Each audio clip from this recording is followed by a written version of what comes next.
Welcome to Probate Weekly. We do this every Thursday, 4 p.m. Pacific, 7 p.m. Eastern. Live stream on YouTube, Facebook, LinkedIn, X/Twitter, everything else we can put on this for free. I'm Bill Gross, at Bill Gross Probate. And I'm really excited today. This is a guest who's been on a couple times before. We were actually chatting before we started, have so much fun. We were a little late getting this thing launched. If you're watching on the live stream, I see you guys in the live stream already. Feel free to put your questions or comments in the chat box. When I started this podcast, people would ask me, why are you doing this?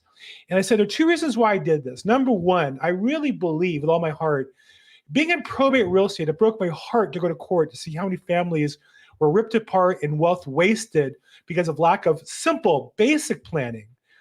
You can't solve all of it, but in my heart, 90% of it could be solved by proper planning, estate planning, maybe a living trust if you have a piece of property. Was number one. Number two, I think that as real estate agents, we have to focus on creating value for our customers. Well, how do you do that? Well, one way is if you know your customers if they hold title in their name personally, they don't have a living trust, they probably don't have an estate plan, at least ask the question. And I came across this particular attorney as one working with realtors who was helping, I think, spread the word and helping real estate agents create more value for their customers. So really excited. If you've been on before, one of our favorites, she's down in the OC behind the orange curtain, Shadi Shaffer. Thank you so much. She's the Asset Protection and Elder Law Center in Orange County. Shadi Shaffer, what is up? Welcome back. Hi, Bill. Thank you guys for having me. I'm so excited to be back at Probate Weekly. You guys are just, creating a name out there tremendously for yourself, Bill. Thank you. I'm going to have to be begging you to be on the show soon enough. We have you on as often as I could have you. Your rate's a little high to pay you all that money just for an hour. Just kidding. Yeah. No, she's nice to come on. And I think, the thing that I want to share with all of you is that her values are so aligned and she set such a high bar. I've interviewed a lot of attorneys and in their own way, they all have their positives and negatives. But I want to say that the one that aligns with me most from the beginning has been Shadi because she's so customer service oriented. The first time we had her on, I think she was late because a customer walked in, a prospective customer who really needed her help. And I said, Shadi, that's why we're here. We're here to help people. You don't need to apologize if you have somebody who needs your help. I don't think that my marketing is as important as that person's life. And I think, her value has always been aligned with it. So let's start from the beginning. I know that you're like this big mucky muck attorney with a law firm and people work for you and stuff. So let's talk about how did you get into, of all places, elder law and into estate planning? Wow. Well, in all honesty, I wanted to be like Aaron Brockovich when I decided to go to law school. I was, wanting to take down the big companies if they were doing like naughty things to the little people. That didn't work out for a variety of reasons. And I wasn't really made to be a big firm type of gal or attorney. And so I started put out my shingles and started out just helping individuals in all areas of the law. I actually started out in juvenile work. But then there was a colleague that I was sharing space with, and he was an estate planning attorney. And I started learning about it. I did take a community property class in law school, which was actually my favorite class. So I could see why I gravitated towards there. But, really what happened was I was seeing his day-to-day practice, and it was dealing with families, protecting assets. And it was more of a proactive approach in the law versus, oh no, something bad's happened and now you need me. I love that me and my firm and our team are positioned in a place where when people come to us, we can help make things better or prevent, the legal system from coming into your life and dragging things out and costing fees and things like that. Not always a bad thing, but typically if you can prevent that, why not? It's really what it comes down to. And so today your firm does asset protection, elder law, and you have, I think, 6 attorneys in your firm total? We're 4 attorneys. Oh, okay. So thank you. I don't know where the 2 extras are, but bring them on. I love it. We'll just manifest that, I suppose. We don't really want to be super, we want to stay sort of niche. We're starting to go into the medium area. But yeah, so we're 4 attorneys, and then we have, 4 administrative staff, 2 paralegals, legal administrator, office manager. So got it. We're a really tight-knit team. What I love is we really exude the whole family values and the unity of the family. And so to me, it's all about legacy planning and making sure we're passing on the assets and the family-owned businesses in a protective way and in a way that's really going to create that, preserve the family unity for the future generations. I think that's really our legacy ultimately. It's nice to leave money and properties and assets and things, but to leave a value system, I think, is even, if not just as important, more important, I feel. So Definitely. Wow. So what's the common problem people have when they call you the first time out of the blue, a new customer or new client? well, typically we have our practice area is largely estate planning. So all types of trust drafting, revocable trust, and then we do more advanced trust, special needs trust, life insurance trust, things of that nature, and tax planning trusts. But I would say the biggest thing I'm learning is that it's just a lack of knowledge and understanding of why is estate planning important, right? So once people have the understanding of why a foundational revocable trust plan, a comprehensive plan is important, a revocable trust, pour over will, power of attorney, healthcare documents, and so on, assignment of interest of your business into the trust and so on. Once they've got that understanding of how impactful that is and why it's important on your day-to-day life, the lives of your spouses, your children, your grandchildren, I think that the other planning sort of really is a lot easier. So typically it's just the lack of understanding, but oftentimes we do get calls for either probate because either they had no planning or they had a plan, but it wasn't really done really holistically, or it wasn't comprehensive enough, meaning a business practice was left out, or a bank account or brokerage accounts and other assets or properties out of state were left out of the trust. So if it's not properly funded, you could have the most amazing trust plan. Whether you did it yourself online or a huge reputable firm, it doesn't really matter if it's not funded properly. In fact, a few months ago, I got a very large couple, and they have a large business of high net worth value, and they went to like this amazing huge firm. They have like 15 attorneys on their letterhead, and not only was their out-of-state property not in their trust, but their business, which was valued at 40 million, wasn't in the trust. And then some of their California properties was not in the trust. So I'm thinking, like, what the heck happened here? And to me, I get really kind of frustrated and really annoyed when I see things like that, because I feel like the family wasn't properly protected. So I can't put that completely on the law firm. I don't know what happened, but I don't think they did that great of a job, in my humble opinion. I'm involved in one right now where it was a real estate investor. He had a property management company, approximately $40 million in assets, an ongoing business and property. And he had met with a estate planner, and they'd had discussions and outlines and documents, and he passed away. And nothing's really in writing that counts. There's no drafts. There's not even, so not only that, it's just a regular probate at this point. It's very complicated. And you have, employees that are, have to get paid, and you have vendors, investors. So actually, I'm glad you brought this point, because I do want to say something that I find happens a lot with, I think, people in my business, and especially with people with really larger estates. And I've dealt with a very large estate. One of my largest was under $100 million. I think what happens when you get a client like that is they have so much that I find that there's a lot more planning involved. It's really advanced planning, and it could be years of planning, really. I mean, depending on what they need and what they want to do. I think what happens, which is unfortunate, is I really wish people that, my colleagues, and I'm not saying all my colleagues do this, but some do. I feel that you focus so much on the back end or the big picture that you're not even giving them the foundational plan. And so that's what's happening, is like these plans end up getting delayed. And then the person passes away, or they become incapacitated, at which time you can't do any planning. You're going to turn a line and then file a conservatorship for that family member, so I get clients coming in and saying, we get clients coming in and saying, we want estate tax planning, or I want asset protection, creditor protection planning. And I'm like, okay, this is great. Do you have a revocable trust?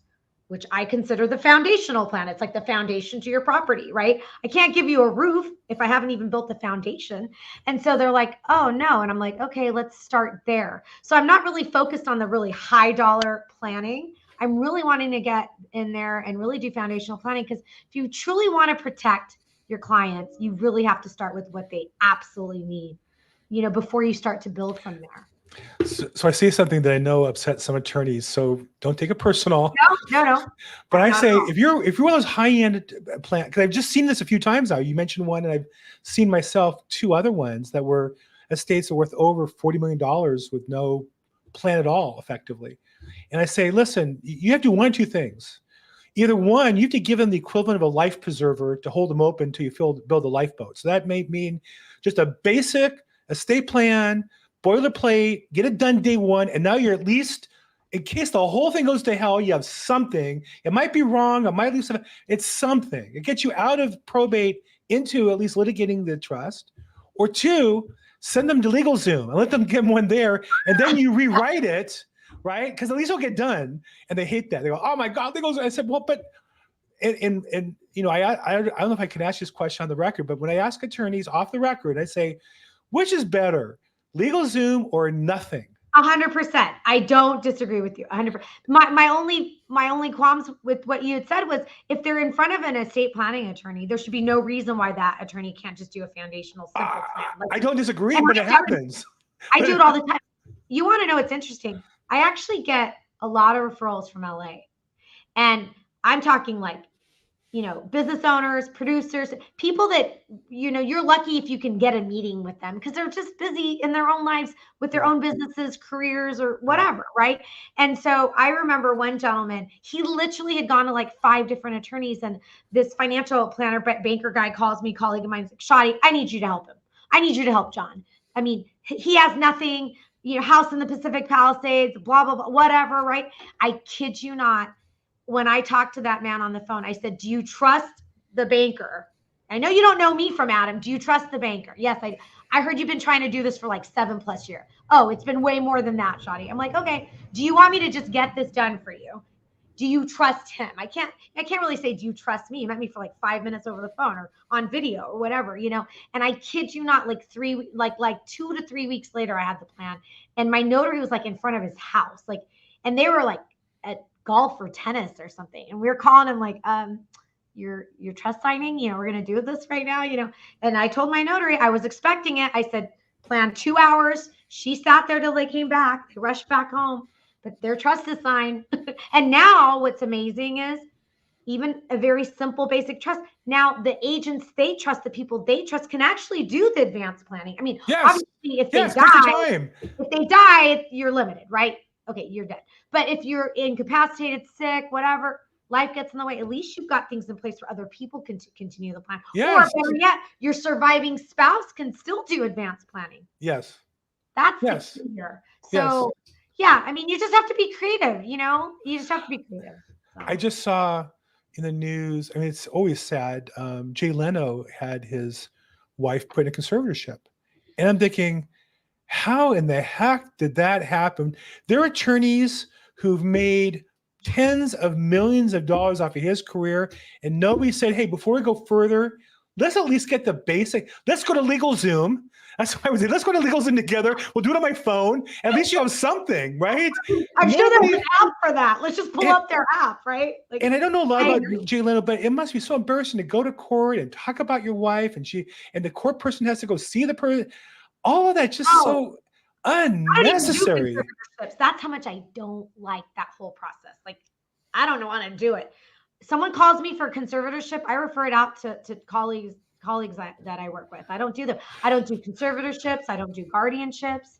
I do estate planning. The only court work I do, my entire firm does, is probate all throughout the state of California. And we have probates all over.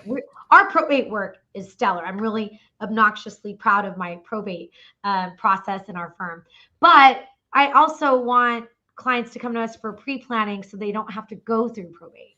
You know, like I make 10 times the money in probate. I do love probate from a business standpoint, but, you know, from a place of really caring about people out there and people in the world, like I want everyone to have their estate plan done. Why should you pay me or anyone 10 times the money and wait 1.5 years to 2 years for probate? It's like, and like you said, it's all public. I mean, there's so many layers to that conversation. We won't even, that's a whole, weekly right there, session right there. So.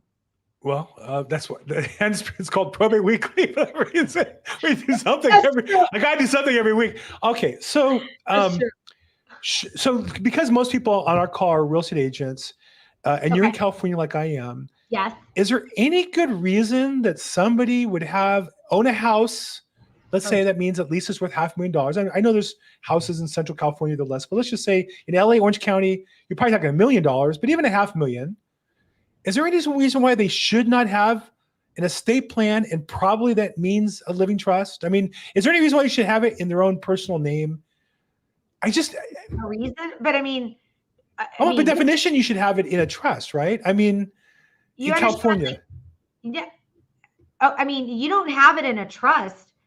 And I mean, unless you're going to bypass it by transfer on death deed, which those are, I've heard, I mean, those are horrible. There's so many layers of like messes that come attached to that. Like the only way to transfer an asset is through a trust, unless it's a transfer on death deed. But here's the problem with the transfer on death deed. If it's in my name, the property, and then I have a stroke or I have Alzheimer's, or I'm getting older. Right. Like, yeah, my power of attorney. Now I still need a power of attorney. Like you still need some planning. I mean, something. You need a package. You need it all at the end of the day. There was a scenario where there was a single mom. She had been to, I don't know what her story was. Single mom, barely making it, like rents. She has a 5-year-old son. She's like, I need a trust, right? The first thing I thought of was, heck yeah, you need a trust just to appoint the guardians for your son. Forget about you don't have any money. But once I started peeling the orange with her, I found out she's a mom that loves her child and went and got life insurance. I'm like, what? Oh, life insurance? Like, you need to put that life insurance in a trust. Like, the beneficiary has to be the trust, because you die tomorrow and your son's like little Tommy's 6 or 7. That life insurance money is going to be in a blocked account. I mean, it's going to create issues, guardianship. Oh, you're going to go to court. When the kid gets it at 18, and then God knows what he's going to do at 18. He's going to spend it all. Meanwhile, you put it in a trust, which it's currently in a trust now, and you appoint the agent who manages it for little Tommy. And even better, you say, oh, I don't want Tommy to get all the money at 18, because going to know how to, manage that. But I want you to divvy out the money to him over time, income match, give money to him every month, whatever, or a third at 25, another third at 30. You get the idea. That's what we're doing. Once you become parents, like, I'm sorry, I'm very obnoxious with that. I mean, I became a mom very late in my life. The first time I had a child, I was 38. Once I became a parent, I'd already been practicing for like 10 or 12 years. I was like, holy crap. Parents, you better get together and get your trust plans in place. Like, at that point, I'm like, I don't care. You don't need to hire me. I just need you to get it done. Like, I did not care anymore. I was like, you need an estate plan. So there should be a service if somebody comes to your office and has kids and says no, that you should be able to kidnap them, take them to court, and make them watch a guardianship hearing where the judge and there's a court-appointed guardian, whatever, and the court-appointed investigator, and they're arguing over the fees. Okay, the fees are $72.16 for this and that, and then how many times they go to McDonald's and the receipts. It is unbelievable what that process looks like. Bill, average cost for guardianship today, easily $5,000 to $7,500. My firm doesn't do this. This is other attorneys' fees. Right. Average fees. Average cost for conservatorship, 10 to 15K. Right. I mean, these are the average costs. So think about it. You get a trust, and if you have kids, you save $5,000. If you are going to, have a stroke or get in an accident yourself and someone would have to do conservatorship for you, you just save $10,000 to $15,000. Right. Then you die. Well, the initial entry probate fees are $3,000, and then the probate fees are on the market value. I mean, my client just paid us a $24,000 check last week because we closed probate. I mean, that was a year and a half of work. That was a very much earned fee, I assure you. But it's like still $24,000. Like, when you could have just gotten a trust for, okay, at that point I'd be like, get the trust for $10,000, like, $5,000, $3,000, whatever. So it's just unfortunate. True story. We talked when we did this, when you were last on as a guest, we talked about the importance of funding your trust. And they mentioned how I have my trust in this file cabinet behind me, my package, whatever. And I remember I hung up and thought, hold it. I just opened this new account, this new place. It's not the trust. And it was a substantial amount of money that, would have been a problem. And so how do you handle clients revising, reviewing, updating? Obviously, major issues, they should be calling you. But time goes on. We're all busy. How often should somebody kind of mandatorily stop and say, "Do I need to redo this?"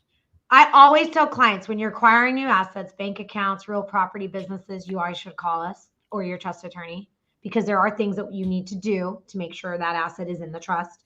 Our clients, so most of the time, I mean, if nothing's changing in your life, you're not acquiring assets and things like that. If you sell assets, we're not really worried about it. It's when you're acquiring assets, right? Right. Or people have changed in your lives, right? You're not talking to your brother, God forbid, or something, and he's the trustee of your trust. Yeah, you need to let us know so we can make an update to that and so on. So it's only when major things change in your life. Otherwise, you can have a trust. I mean, one of my clients, I hadn't seen them for 20 years. They were like, "Oh my gosh, you were just starting," because I mean, we're now 21 years. She was, they were like, "You're like a year or two into it, Shadi. Can you believe it's 20 years?" I'm like, "Oh my gosh, no." And they've only just changed it just literally a few months ago when I saw them again, and that's because so much, I mean, of course, after 20 years, something, things are changing. Typically, you want to look at it every few years. I will say this, and I think this is very important for anyone out there, any consumers that are looking to get an estate planning attorney. Don't just focus on the sticker price. Ask what it covers. Because it's really hard for me and my firm when people call like off the internet and stuff. I actually give quotes. We go, "Oh, our base, our single trust plans start at $4,500. Our marital trust prices start at $5,500. What does that mean, though? We provide a lot of ongoing services built into that fee. It's the planning, it's the notary fees, sorry about that, I didn't have my phone off. It's the, deed transfer filing fees. It's all the costs are in there, And so for me, I'm always telling family friends, like, ask what the fee covers, right? Our trust fees include meetings with the well spouse if the other spouse becomes sick, gets Alzheimer's, when the first spouse dies, when both of them die, we're meeting with your trustee. All those initial meetings are included in in the initial trust fee that you pay us for, because we're about this lifelong relationship. So we built in all those services, and it's in our fee. It literally says, "Bill paid us X. This is everything that's included." And, I'm kind of all in on all out. I don't do like piecemeal work, right? I don't want to discount it and then look up and say, "Oh, did Bill have our, lifetime guidance plan?" No, everyone in all of our clients have that lifetime guidance. So now, I think the business changed over time, because I know some of there are many attorneys who purposely don't do that. And I get, if your life is about avoiding being sued, the best practice is just stay in bed with the covers over your head all day long, and you'll never get sued, right? But if your business is creating value for customers, you got to solve the customer's problem. Yes. And we do an estate plan, and you give them the deeds prepared and say, "Okay, here you go. Go ahead and get this signed and notarized and then recorded." I'm like you. I've seen 10 deeds like that are prepared, and like, wow, that's really interesting. Did you sign it? Is this a copy? Did you do anything with it? No. Well, he gave it all back to me in the book. I have this great binder. It's here in the binder, and like, no, and I know it's clipped in front. Well, it says right here, you need to get this recorded. Bill, we are just, look, teach his own. Everyone has a certain style. Right. Some of us. That's why I like your style. This is why I like your style, because to me, the job of the attorney is to prevent the customer's problem. That's what they're paying for. We are your advocate. This is a big I don't know. I feel like I have some moral duty, right? But again, it's, are we here for a job, or are we here because we love it and we're passionate about it and we really, really genuinely want to help our clients? Right. A client of mine, she did an amendment. If you could see how many emails we've sent her. "Hey, Michelle, did you sign the amendment? Did you notarize the amendment?" "Oh, I did." Well, we will not stop emailing her and calling her until we have a copy of the actual signed and notarized amendment. She didn't come in because she's in LA. I don't expect her to come down at Irvine to sign the doc. She can, but she didn't want to. So I emailed it to her so she can get it signed and notarized. I will not close her file on my active client case list until I've got that signed amendment on file in her e-file. Because otherwise, how am I going to look at her daughter in the face and go, "Oh, sorry, Mom wanted to, give you an extra $50,000 because she knew you needed it, but the amendment never got signed." Not to mention, I did the work. I want I want you to finish following through on it. I mean, the fee was like, I think we charged her like $450 for the amendment. I mean, we don't really try to bill our clients like high fees for ongoing things, because my goal is, as my trust client, I always want you to feel like your plan is working for you a year from now, 5 years from now, 10 years from now, 15 years from now. Right. So now if you have a lot of changes and we have to do a full update, yeah, we're going to charge for that. But, a minor change and amendment, I really just charge administrative costs in our firm. I'm not charging my hourly rate. Trust me. She would have, at this point, she owes us way more for all the emails and phone calls and follow-ups. Those can get annoying for me, and it is costly for my firm. But at the end of the day, it's about building relationships, right? And so this is why we have clients whose children become our clients, and then their children become our clients. And, it's just do good in this world and good will come back. Like, right. Like it's not complicated. It's really not. If you're not getting that business, it's because you're not doing enough good and people are appreciating you. To that end, and those real estate agents on the call, I really recommend strongly when you refer a client to a firm to do estate planning, you find out what you call back. How was it? How did they get along with you? What's the plan? Oh, we're writing a plan. Great. Find out when they're going to transfer the property into the trust, if that's what they're doing. As a real estate agent, we have access to public records. As a service, you can check public records, verify it's recorded, send a copy to the attorney and the client, say, hey, I noticed that your deed was recorded by the county. Congratulations, here's a copy here. And any customer will appreciate that. The attorney is sometimes a little weird about it, like you're getting into their business, but it's public record information. Yeah. And so I think for real estate agents, you should feel, even if the attorney's uncomfortable, that's a they thing. That's not a you thing. Yes, they shouldn't feel, why would they feel uncomfortable? They should appreciate it. Hey, thanks. I would say, wow. Bill is being an amazing realtor and advisor for you. He's going above and beyond. He's not just focused on the real estate transaction. Right. And I do that all the time. I have a realtor who's like, oh, I told them they have to call you. We just closed on their house. And when the young couple came to me, I said, Sarah is going above and beyond for you guys. Because she didn't just say, thank you for the, real estate transaction. Good luck to you guys. In fact, she went a step ahead and said, I want you guys to be protected. I want your babies protected. And this property should be in your trust. And so I think for all of us, it's a way to follow up. And I also think for your clients you sold houses to, you should feel comfortable looking at the public records, how they took title. You might forgot. Now, in the course of the transaction, we normally ask, how are you taking title? There is the time to have the conversation. But if you didn't do that, go back to your past client list and see how they took title. See if they deeded it into a trust. If they didn't, ask the question, and then refer it to Shadi or an attorney that you work with to get it, because that's a clue there's something wrong with the program. Because if it's deeded in the name of Mary and John Smith, that's a clue. Something, and that's the name of the trust is Mary John Smith. That's a clue there's a problem. And I think all of us should feel permission to at least ask the question of our customers. Now, I'm not saying cold call people. I'm talking about people you sell a house to or looking to sell a house for. Business. Yeah. I mean, look, I have families calling and saying, well, how do I know that my grandma has a trust or my auntie has a trust? I'm like, you could send the property address to us or to anyone, and we could pull up the deed. It's public record, like Bill said, and you could look, and if it's not in the trust, I would be worried. Yeah. If they really have a trust, why isn't the property in the trust? By the way, in our firm, there's a hard rule, and everyone knows I'm not a micromanager. I think I'm one of the easiest going attorneys to work with. My team always says that. My only pet peeve is if I'm doing a trust plan, and if anyone in my firm, any of the attorneys are signing a trust plan, if that deed is not there being signed at the same time, my team's done something wrong. I mean, unless there's some issue with the title, there is no way that is happening. There is no excuse, no way at all. I mean, to me, getting that property in the trust is everything. That is the whole point. Yes, the planning documents are important. They have value in and of themselves, but I mean, that property, there should be no excuse. A California property should be in the trust. 100%. Okay, so real quick housekeeping here, just because we gotta do that too. Present. Where are we here? Okay, so thanks for joining in today. This is Probate Weekly. We get together every Thursday at 4 p.m. If you're interested in being reminded, go to probateweekly.com, put your email address in, you'll get reminders beforehand, or scroll down with the audio version or past episodes on YouTube. And then we have a Facebook group. You're going to continue the conversation. Probate Weekly is the name of it. We have 3,800. How many get to 4,000? Go in and sign up. Join the group. It's free. And then We post content regarding probate. If you're a real estate agent or an attorney, feel free to post your content to educate our customers about probate, estate planning, related topics. I know a couple of people have done a really good job putting their videos on, and there's Shadi Shaffer. But I was going to say Courtney is one. There's Kevin Bemmel puts his a Trust Estates Weekly program in there. Courtney Rollins also has done his program. So feel free to promote your probate. I want to be the resource for all things probate and estate planning across the country.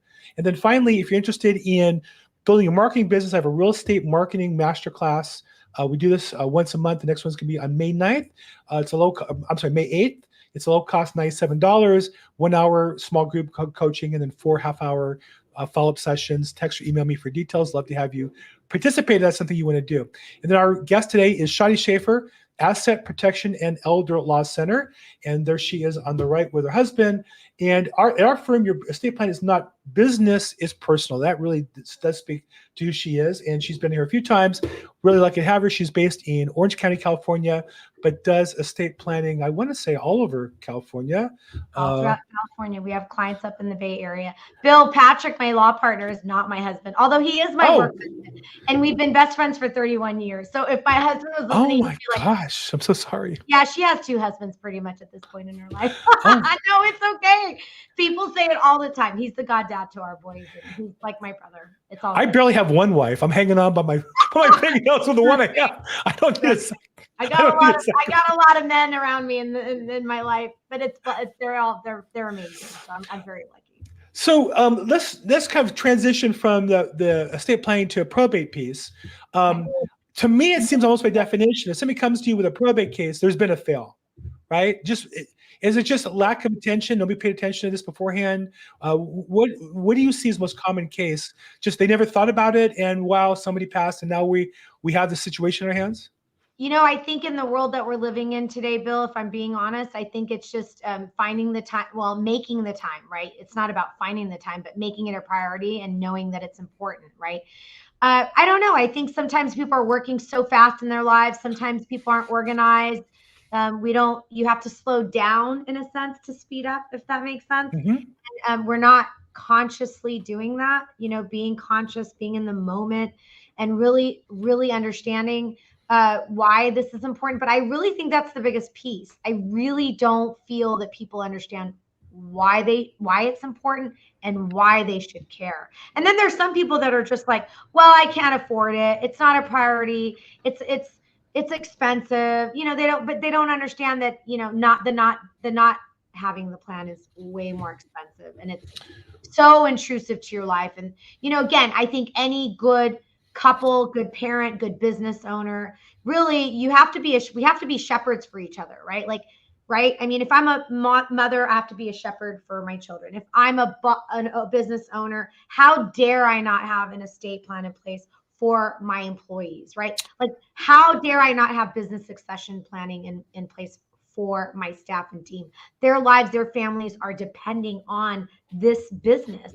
And if I don't take the time, sacrifice my time and some money to do proper planning, I've not really taken care of them as my team and as my employees. That's really what it comes down to. And the concept translates into our personal lives. I tell people, well, okay, you don't love your family. How about loving yourself enough? Because at the end of the day, this is not just about, what happens if Bill or Shadi dies. This is like if they're alive, but they're incapacitated. If Bill or Shadi can't manage their day-to-day lives, who do you want to manage your care? Who do you want to manage your things and manage Probate Weekly and continue all this? I mean, look at this. You've got these amazing online courses and, marketing courses, master courses. And I mean, imagine if you have all these people signed up and you're their mentor and they're under your tutelage and they paid you fees. And then all of a sudden something happens to you and everything's like, sorry, it's done.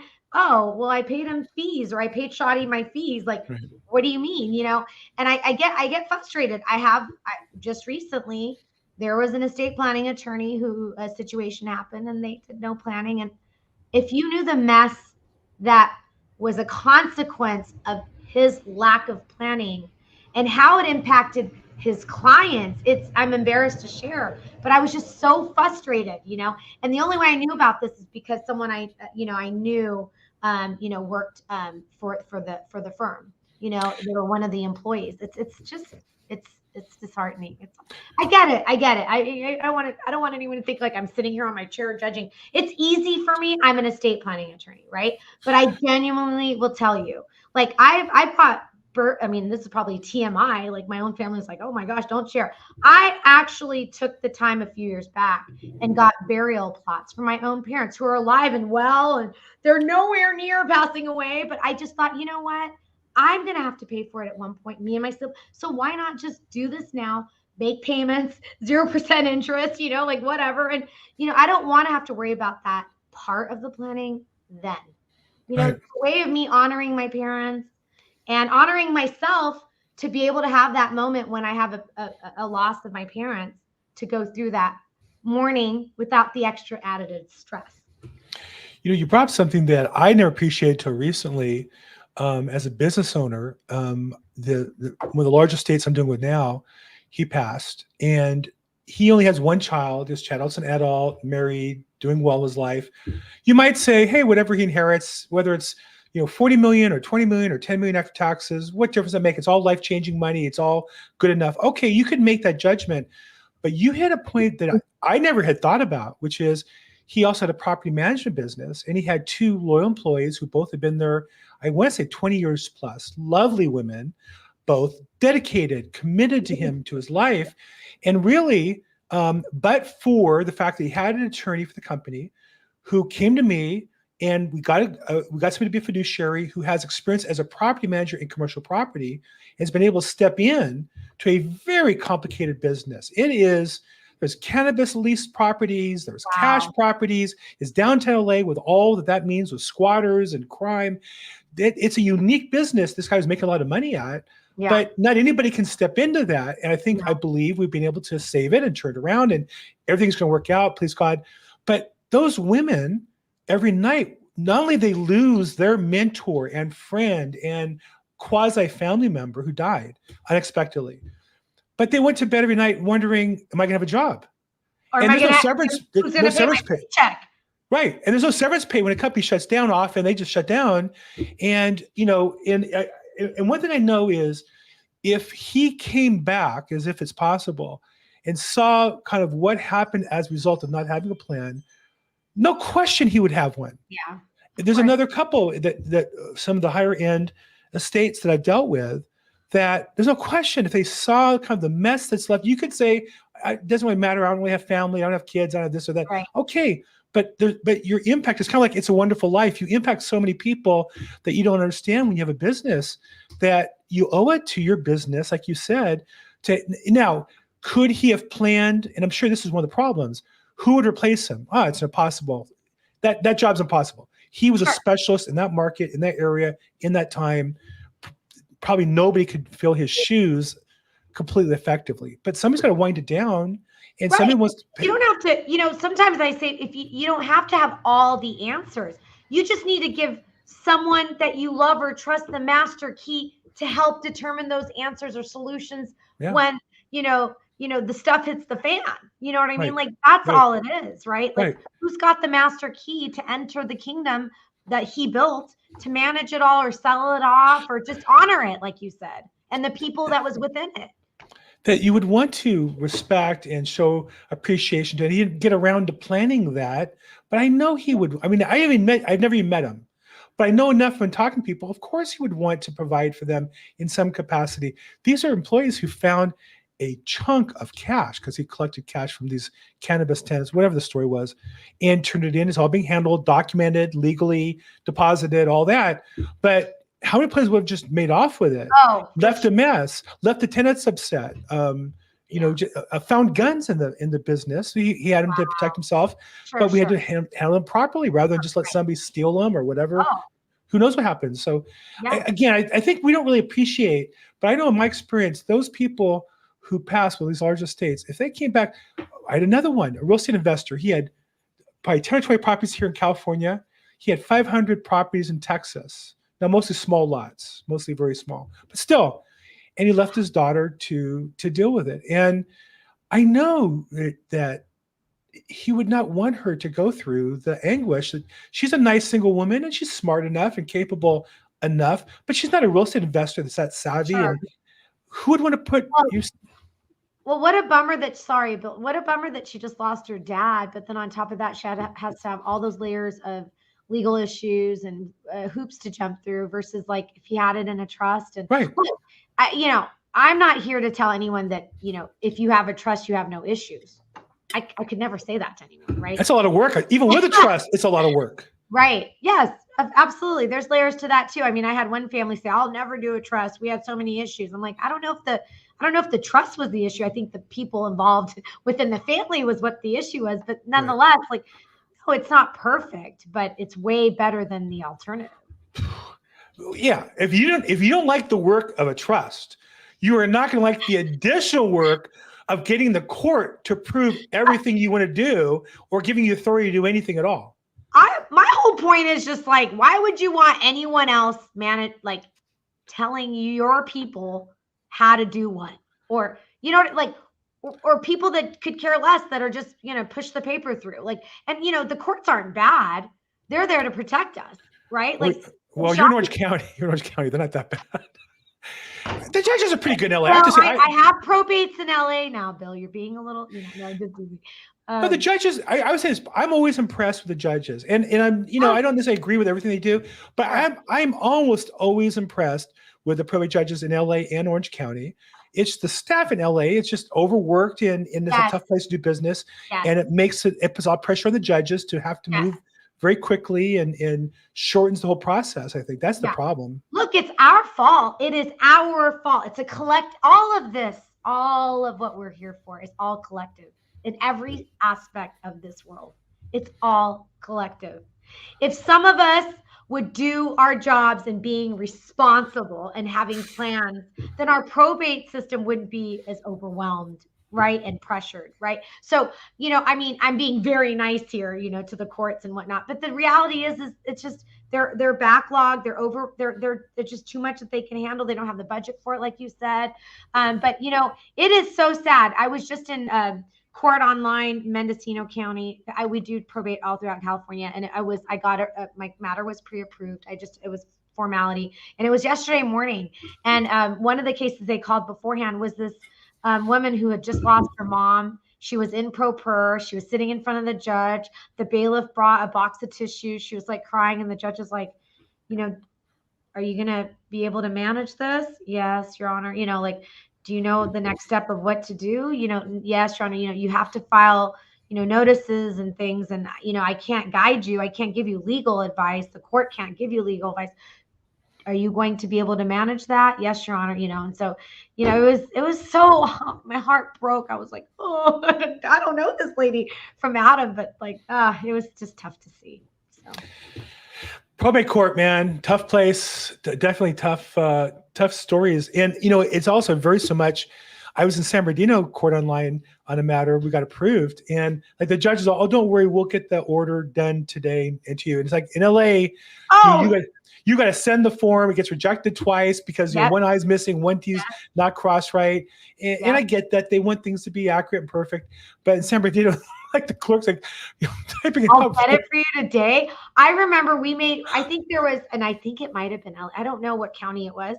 Literally, I think it took 9 weeks before we got the order after the hearing for final distribution. I was and the judge had approved it and it took 9 weeks to get the documents. We were like, oh my gosh.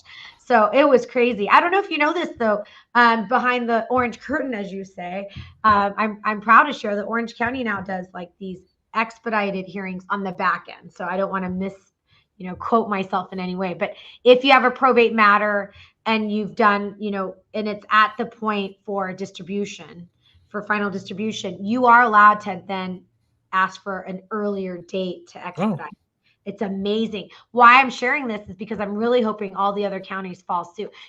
Oftentimes it just takes one county, right, or one district, to implement an efficiency and to see that it's working for the other counties to follow, which would be amazing. Because think about it, in LA, in a county where the docket's so full, that could really open up a lot of resources for the courts if there's all these probates that are like, maybe they're simple probates, or maybe, whatever the case may be. Or they're done. They're done 6 months early for their turn. If we have like some expedited calendar or courtroom for these matters, like it would alleviate an active case, being open in the court's docket. So I've taken on doing being a fiduciary in a case in San Diego where we're ready for final distribution, but our court hearing date is not till September.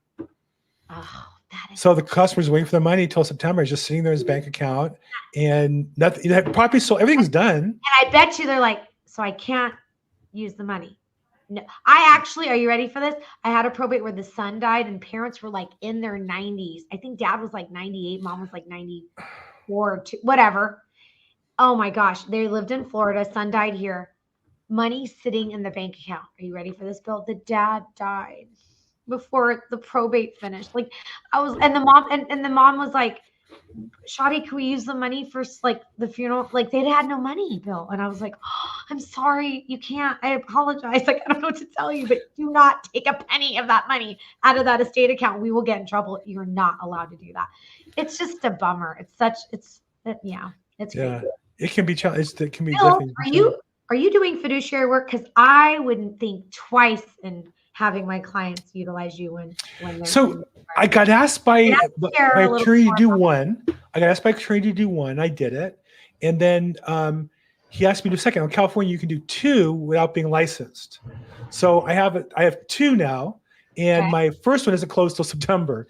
So I kind of like doing them because I've learned a lot. It's been a great experience. Oh, imagine. But I don't want to get licensed and do that as a regular business. I have a friend who actually the friend who's doing this large estate who got licensed, so I can refer them to him and he can do that for us. So the answer to your question is no, that's not really my best and highest use. I want to do one or two all the time because I do think it's interesting to be on the other side of the equation. To realize how long it takes for you to get paid. That was interesting because I'm like the attorney. I don't get paid till the end, the final distribution. I didn't realize that's a big difference than as a realtor getting paid at close of escrow. Yeah, so it's a little painful, isn't it? I'm not gonna lie. Well, I mean, it is what it is. I mean, you gotta, if you know, but I didn't really understand how long it would be. This one, like I said, unfortunately, the attorney kind of dropped the ball a couple of times, and so it delayed the process as it was an extra 3 or 4 months. And then we got this final distribution set out 6 months when it should have been 30 days. We were ready to go, but it is what it is. And so to answer your question, I see a tremendous need for fiduciary. In fact, from a career point of view, I would recommend anybody who's interested to get into that. It just seems like there's an unending need for that. There are a lot of older fiduciaries who do a lot of business, but they're older and they don't want to do a lot and they don't want to take the complicated cases on. And I think those complicated cases open your doors to the better business. Yes, that's very true. Good point. Yeah, we do. We definitely can use a lot more fiduciaries for sure. Yeah, I would love to. I thought about getting licensed, but I don't know. It's just. I get it. Yeah, it's good. You know what? I think it's huge to be able to say, I'm better to others, in this capacity. I'm better to serve in this capacity. To be able to say that is an important thing. Like I tell I lost a client from LA, actually. He loved me. He had interviewed like 3 attorneys. He did say, Shadi, I just want you to know the only reason I'm not going to come to your firm is because you don't do litigation, which was a first for me. Normally people are like, oh, you're not going to fight with my family. You're going to be positioned to make sure my beneficiaries or children or grandchildren don't fight with one another. This is great. And most of the time it's a added value, right? Because we've got no vested interest in anyone fighting because we're not going to litigate or not that I'm saying other firm, anyways. But in this case, he said, my family is extremely litigious and they're going to fight no matter what. And I do see the value and I agree with him. If he knows that's to be the case, I would rather that client go with a firm that does do the litigation. So it's all housed in one place. Like I've told people, like, you know what, you should go do the trust administration with my colleagues because they'll do the administration and this aspect of the litigation, whereas we don't do the litigation. We could do the trust administration, but then you'd have to go with them for the litigation side of it. So, that's an interesting question. I always ask attorneys, do you do litigation or not? Because in my mind, it seems to me that doing litigation is a way to notice what holes are open in other people's documents or what attorneys didn't anticipate properly. And I do think there's a benefit to it. On the other hand, I can see emotionally that you don't want to be both of those. And so that's an interesting trade-off between the two, knowing maybe being involved on both ends of it. Kind of like with me with fiduciary. I could see why I'd want to do it, but I also feel like, I want to know enough about how to do it. I don't really want to do it. It's not really my best use. I'm a salesperson. I'm good at bringing people together and negotiating, and the fiduciary is more of a just administrative position. It's not really my particular strength, so I'm going to play to where my strength is. Let's talk a little bit about, as we wrap up here in the last couple of minutes, let's talk about business. You're in, I grew up, FYI, I grew up in Orange County. So when I say behind the orange curtain, I say it affectionately and longingly for the days when I was behind the orange curtain. But nowadays I'm up in LA. I'm in the ghetto of Los Angeles. But there is no ghetto of Los Angeles anymore. No. The whole city is crazy. What's going on here? I know it's crazy. My sister lives up in LA. I just mean everything's so expensive that I don't even know if that's. Well, it's a high price ghetto. It's really amazing. That's true. Good point. It's unbelievable what's going on here. Don't get me started on that. I have a whole podcast on that. So let's talk about business. So you're a businesswoman who has a firm. You have employees. You have payroll. You have expenses. Your employees, I'm sure, while you have a great staff, you have people come and go, and the risks of that, and you have the nature in Los Angeles and in Orange County. You have, concerns about recessions, concerns about inflation. As a businesswoman, do you get involved in that? Do you just stay in your lane and focus on your business and your individual backlog and cash flow? How do you plan ahead for the long term, running your business with what seems to so many people to be distracting and in some cases worrying, overall with the economy? I see. Well, I am the managing partner of the firm, so I do sort of steer the ship. I try not to, Bill, that's a really big question. I don't know if I could wrap that up in like a matter of a few minutes, but I think I try not to get caught up in the what ifs and just, you just hope you plan for the worst, but hope for the best, or is it the opposite way around? I don't know. I just try to create good energy and just say, you know what? I always feel like slow and steady wins the race, and just being, again, I think we have to be very mindful in our lives of what we do, the choices we make. I'm the sum of the total of my team, and I have a team, and then I have clients and people that are dependent on me. So, the decisions I make as a businesswoman is important. We do a lot of charity work and stuff. Do I worry about the future of our world? Yes, absolutely. I was in LA just not even a week ago, and I have to tell you, it's really hard. It's hard on my heart. If we're going to have that conversation, that's a whole other conversation. I have 3 children. They're all under 18, 3 young boys, and it's a hard thing, but I'm a glass half full person, right? So I know that as humans, we're resilient.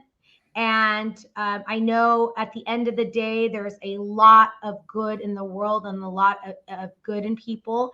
And I'm a firm believer that every single client that walks through my firm, they are truly good humans. And I think energy tracks, like tracks like, so I'm just trying to be out there infusing positivity, love, and just service. Yes, I'm in a business. Yes, we make money. Of course, I have salary and so on, and insure, like you said, expenses.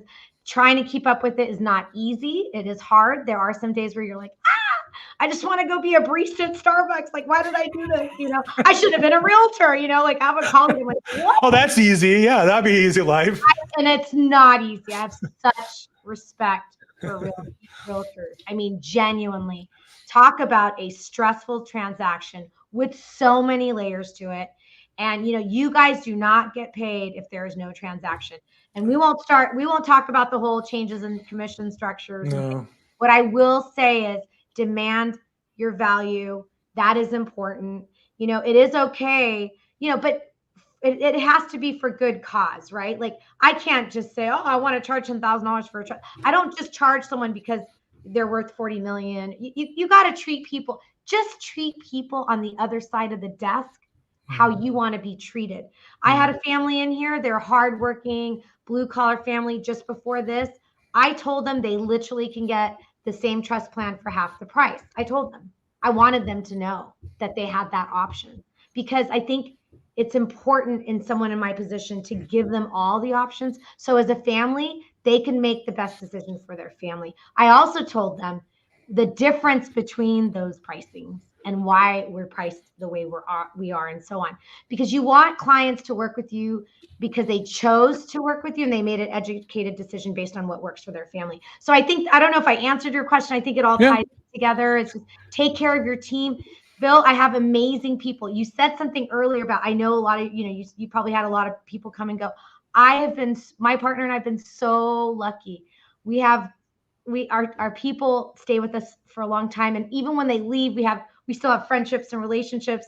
They've only left because, they're going to get maybe double the salary and I can't compete with that. And I want them to leave if that means better for them and their family. So it's all just, treating others how you want to be treated.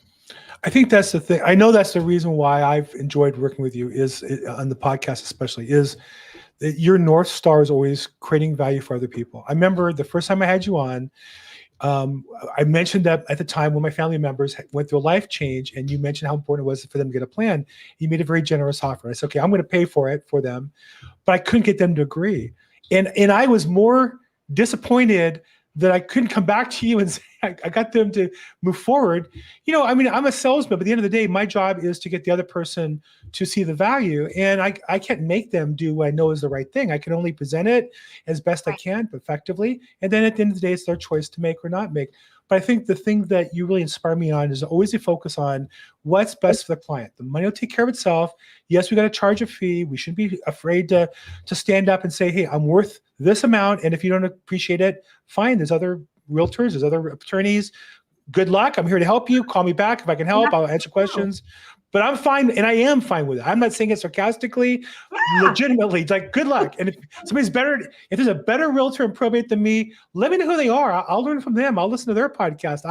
I'll read their book. I'll read their blog, whatever. I'm not perfect. I have good days and bad days, but I do think that you really focus on that North Star. I saw that the first time I saw you interviewed, and I had you on as a guest. This, I think, our third time together, and you've always maintained that North Star. And I think anybody in this call listening, if you're a real estate agent or an attorney or a vendor, at the end of the day, the only thing you can control is the value you create for your customers. If you do a lot of that, it all works out. If you don't do that, life is miserable. I can just tell you. It's true. Don't get me wrong, Bill. It took me a very long time to build this. I'm seeing the fruits of labor. So I will tell any of your realtors out there that are listening, or property managers, whoever is listening, if you're building a business, some people build it really fast and they make a lot of money, and kudos to them. That's great. That is also possible.